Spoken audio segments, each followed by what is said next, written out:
계엄 당시 막전막후 상황이 또 공개가 되고 있는데요. 비상계엄 선포 소식을 들은 국민의힘 의원들이 당시 이제 단체 대화방에서 실시간으로 주고받은 내용을 어제 저희 TV조선에서 단독 보도해드렸습니다. 그 내용을 지금부터 짚어볼 텐데요. 계엄 당일 밤 긴박했던 상황부터 영상으로 만나보겠습니다.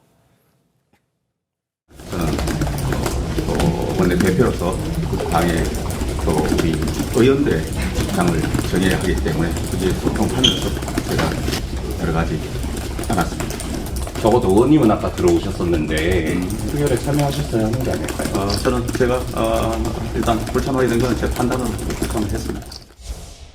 통화한 것은 사실이고요.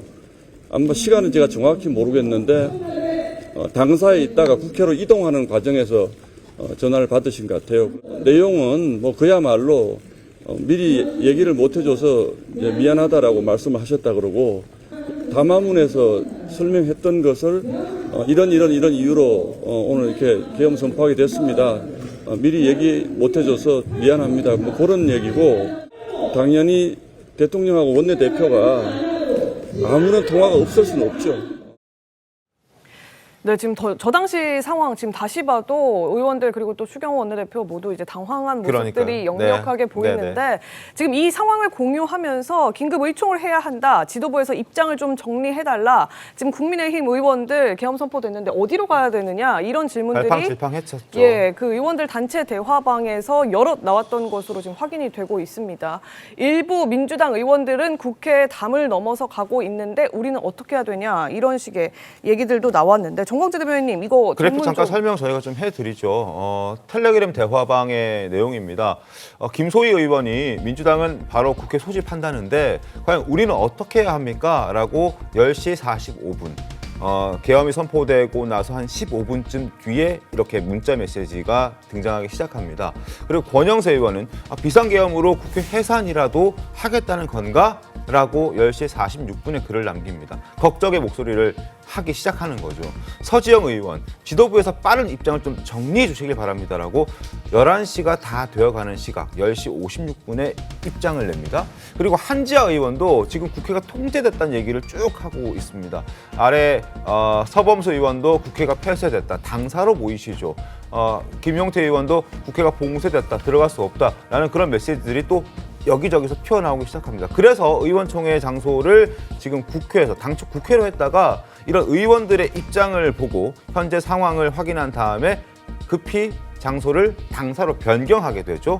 이게 이제 추경호 원내대표의 문자 공지였습니다. 박태출 의원이 한마디 더 합니다. 빨리 추경호 원내대표가 정리해 주시길 바랍니다. 라고 이야기를 하고요. 그리고 김희정 의원이 또 한 번 집결 장소를 좀 명확히 해주길 바랍니다. 왜냐하면 계속해서 처음에는 국회였다가 그 다음에는 당사였다가 다시 국회였다가 또 당사였다가 또 국회로 이렇게 4번이나 의원 총회 장소가 변경되는 과정에서 국회는 지금 아수라장이죠. 들어가니 많이 지금 들어갈 수 있니 없니 뭐 말들이 참 많은 상황이었고 그 과정에서 의원들은 혼란스러웠고 과연 어디로 가서 의원총회 의원들의 뜻을 모아야 하는지 참 머리가 아픈 그런 상황이었기 때문에 저렇게 얘기가 돌았던 것 같은데 당시 상황 기억하시죠, 정광재 대변인? 네, 저 명확히 기억하죠. 왜냐하면 저도 한 11시 30분 정도에 국회 진입을 시도했는데 네. 11시 30분서부터는 본격적으로 국회 진입이 어려운 상황이었습니다. 그래서 뭐 물리적으로 국회 진입이 어려우니까 당사로 모이라 이런 지시를 받고 저도 당사에 가서 여러 의원들과 있었는데 사실 제가 원내 의원이 아니기 때문에 저렇게 텔레그램 방에서 네. 긴박한 대화가 있었다고는 생각하지 못했습니다. 그런데 사후적으로 저렇게 텔레그램에서 당 대표를 포함해서 본청 안에 있는 의원들이 네. 빨리 지금 국회로 와야 하는 상황이라고 수차례 요청과 또 당 대표로서 지시했었는데 거기 당사에 남아 있었던 의원들의 그 행동은 지금으로선 제가 좀 이해하기가 어렵습니다. 당시에는 네. 너무 좀 뭐 경황이 없는 상황이라 이분들이 의사결정을 못할 수도 있겠다라는 생각했지만 저렇게 사후적으로 드러난 텔레그램 메시지를 확인했을 땐 전 굉장히 좀 당황했습니다. 이렇게 간절하게 긴박하게 의총장으로 와달라. 그리고 또 국회 안에 와서 국회의원으로서 본분을 좀 실행해 달라라는 요청이 있었다면 적어도 많은 의원들이 좀 용기를 내서 네. 국회로 들어갔었어야 한다고 생각하는데 그렇지 못했다는 측면에서 지금 굉장히 유감스럽게 생각하고요. 그런데 이게 그 전문을 보니까 선후 관계가 조금 그전에는 이제 뭐 국회로 오라고 했다가 당사로 가라고 했다가 이제 추경호 원내대표가 자의적으로 장소를 의도적으로 변경한 것처럼 많이 알려져 있었는데 이게 또 전문 취지를 살펴보니까 그렇군요. 의원들이 그 당사 넘어가려고 하는데 경찰이 다 봉쇄하고 있다. 담을 넘어가려고 해도 경찰들이 앞에서 막고 있다. 이렇게 하니까 처음엔 국회로 오라고 했다가 당사로 바뀌었다가 다시 또 그렇죠. 진입이 가능하답니다. 이러면서 네. 국회로 들어가게 하고 이런 식의 과정들도 있었다는 것을 이 문자를 통해서 좀 확인할 수는 있었거든요. 그렇죠. 그러니까 그때 당시 상황이 그만큼 명확한 의사결정하기가 어려웠다는 측면은 이해합니다. 네. 그런데 이미 동료 의원들이 국회 본청에 들어가서 이 투표를 하기 위해서 기다리고 있었잖아요. 그리고 많은 의원들이 참여해 주기를 희망하고 있었고 간절히 요청하고 있었는데 네. 그런 부분들에 대해서 반응하지 못했다는 부분에 대해서 전 유감스럽게 생각한다는 거고요. 1시 1분에 이제 국회의장이 계엄 해제 의결을 했습니다. 네. 그 이후서부터는 조금 더 그 통행이 자유로웠는데 그때라도 빨리빨리 좀 우리 의원들이 들어가서 네. 의견을 냈더라면 좋았을 것이라는 생각은 뭐 당연히 듭니다. 설정 변호사님, 지금 이 전문을 보면 지금 최지원 앵커가 설명해 준 대로 추경호 원내대표가 뭐 의도적으로 의원들을 못 들어가게 했다기보다는 의원들의 입장을 확인하면서 의원들이 이런저런 상황을 설명해 주니까 거기에 맞춰서 의원총회를 할 수 있는 공간으로 의원들을 오라고 했다. 그러면서 이제 장소가 몇 번 변경이 됐던 거거든요. 근데 이걸 두고 지금 민주당 측에서는 내란 공모다라고 주장을 하면서 고발을 지금 한 상태인 거잖아요. 네네. 그러니까 고발의 어떤 이유가 조금 떨어지는 것 아닌가라는 생각도 일각에서는 하더라고요. 뭐 전체적으로 맥락을 보면 근데 조금 이상한 부분은 추경호 원내대표 너무 소극적이에요. 지나치게 네, 소극적이다. 지나치게 소극적이다는 부분은 조금 의문을 가질 수 있는 부분이죠. 왜 그러냐면 지금 대화 전체적으로 저도 쭉 한번 봤는데 네. 의원들은 계속 지금 국회로 가자라고 지금 계속 얘기를 하고 있거든요. 그리고 어디로 모일 것인지 계속 지도부에 결정을 해달라. 그런데 중간에 보면 한동훈 대표, 우재준 의원인가요? 같이 있었던 걸로 지금 보이는데 옆에 한동훈 대표 옆에 있는데 지금 당장 와달라고 국회 본회의장으로 와달라고 얘기를 계속 올려요. 한동훈 대표가 우재준 의원의 핸드폰을 빌려서 직접 쓴 걸로 추정이 됩니다. 그래서 네. 이제 당 대표가 지시사항이기 때문에 오라고 하는데도 예를 들어서 당 대표의 지시사항이면 원내 대표도 뭐 그렇게 하시죠 이렇게 한다는 어떤 내용이 있어야 되는데 지나치게 소극적이다라는 생각이 들어서 또 당시에 지금 뭐 나오는 얘기로는 대통령과의 어떤 통화를 했다라는 내용들이 나와 있거든요. 네. 그러니까 뭐 저는 공모를 했다 안 했다 부분은 지금 저는 단정하기는 어려울 것으로 보입니다. 사전에 네. 공모가 있었는지 없었는지는 그렇지만 일단 추경호 원내대표에 대한 조사가 이루어져야 될 것 같고요. 그다음에 네. 전화를 했다라고 하는 윤석열 대통령에 대한 조사가 먼저 이루어진다고 한다면 당연히 이 부분과 관련해가지고 뭐 추경호 원내대표가 어느 정도의 어떤 가담 행위 또는 뭐 그냥 단순히 알고 있었다는 것과 예를 들어서 사전에 계엄 모의를 같이 했다는 건 완전히 다른 문제거든요. 그렇기 때문에 조사는 일단 불가피하다라는 생각이 들어서 뭐 섣부르게 지금 뭐 내란 공모했다 안 했다라는 것을 판단하기 좀 어려운 상황이 아닌가 싶습니다. 그렇다는 점에서 민주당의 어떤 예단이 지나쳤다는 것이 이번 녹취록을 통해서 일정 부분 드러나는 것 아니겠습니까?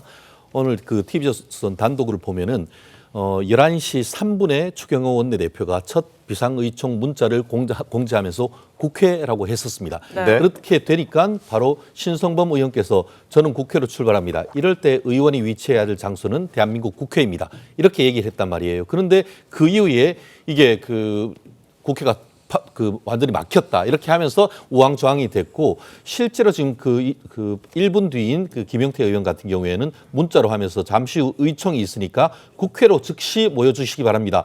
원내대표 추경호 드림. 네네. 분명히 그 추경호 원내대표 같은 경우에는 이 그 타임라인의 문자에 따를 때는 최초에 국회로 모여라. 그리고 또 한 번 해서 국회로 모여라라는 것을 보냈는데 그 이후에 한지아 의원이 국회가 통제되고 국회가 봉쇄됐다라고 하니까 네. 그때 그 11시 9분에 추경호 원내대표가 문자로서 비상의총 장소를 국회에서 당사로 변경한 것을 보인 겁니다. 결국 지금 기존의 민주당 같은 경우에는 그 윤석열 대통령으로부터의 어떤 전화 지시를 받고 의도적으로 이제 국회로 보이지 못하도록 했다라고 하면서 그것이 내란의 방주다. 라고 얘기까지 하면서 형사 고소까지 하겠다라고 위협을 했습니다. 그런데 이 사실관계를 보면 전혀 그런 건 아니죠. 그 배경에 어떤 것이 있는지는 아직까지는 모릅니다. 그렇지만 미리 현역 원내대표, 여당 원내대표까지도 내란 혐의를 뒤집어 씌우기 위해서 지나치게 어떤 정치 공세를 했던 이런 부분에 있어 가지고는 이런 부분에 대해서는 이걸 통해서라도 사실관계가 상당 부분 확인했으면은 이제라도 민주당 같은 경우에는 정치 공세로 나올 것이 아니고 정말 사실관계를 확인하고 이 내용 자체만 봤을 때도 뭐 적극 지나치게 소극적이네 뭐네 한 것을 넘어서 추경호 원내대표는 분명히 국회 하다가 못 들어간다 하니까 그러면은 의총을 이제 그 당사로 변경한다. 이런 부분에 대해서는 민주당조차도 이 부분에 대해서는 좀 사과를 한다든가 정치 공세에 있어서는 사실관계를 확인하려고 그런 입장선회가 있어야 된다고 봅니다. 네. 저는 뭐 우리 최진영 변호사님의 주장인 것 같고 제 시각에선 전혀 달라요. 저는 개인적으로 뭐 추경호 원내대표를 뭐 선배님이라고 부르는 친분을 가지고 네. 있는 상황인데도 이 내용을 보면 두 가지입니다. 굉장히 혼란스럽고 의원들이 영문이 몰라 하는데 자신이 여기 한마디도 쓰지 않아요. 그 좀 굉장히 이상한 겁니다. 아, 직접 쓴 메시지가 없었다. 직접 쓴 메시지가 없습니다. 이렇게 혼란해하고 막 절박해하고 이러는 상황 속에서 이런 혼란 속에서 원내대표가 최선의 판단을 거기에 내려주지 않는다는 거. 기본적으로 최선의 판단을 내려서 거기에다가 아 지금은 그러면 이런 알아보니까 이런 상황이고 국회는 이런 상황이고 당사는 이런 상황이고 그렇기 때문에 일단은 일로 모이세요라든가 이런 걸 추경호 대표의 명의로 썼다면 이 혼란은 제가 볼 때는 별로 있지 않을 혼란인 거예요. 근데 그게 너무 많았다는 거.